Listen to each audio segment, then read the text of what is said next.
started as a phase has become a growing trend. I guess what I can follow is my self-delusion. Cut me a piece, just a piece of that pie. Don't matter what, I am missing the high.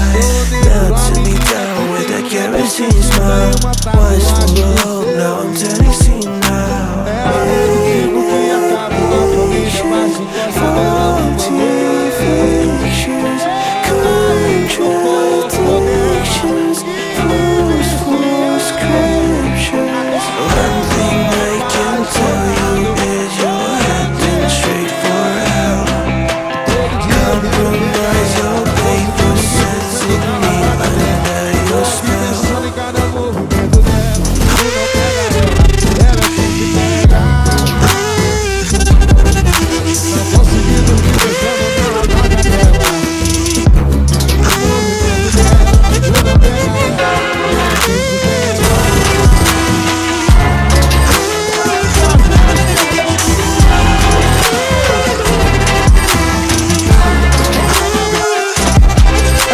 Tudo bem com vocês? Hoje eu trouxe um lindo modelinho de bolo aqui, bem galáctico, e eu tenho certeza que vocês vão amar.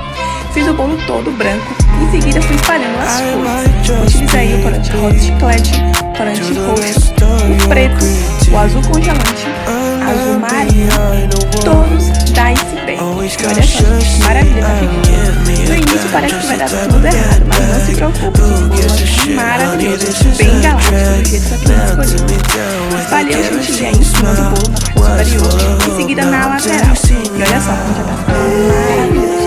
Todas as cores espalharam do jeito que eu quis. Ficou maravilhoso, né? E pra dar aquele charme bem especial e o efeito bem galáctico, vou utilizar os glitters. Aí eu já começo com o glitter pink da minha mãe, que você encontra na minha loja online. Temos aí também o glitter prata. E olha só, gente, como tá ficando maravilhoso esse bolo. Eu tenho certeza que vai ser incrível. Utilizei também o glitter lilás, que vamos dar um toque todo especial nesse bolo.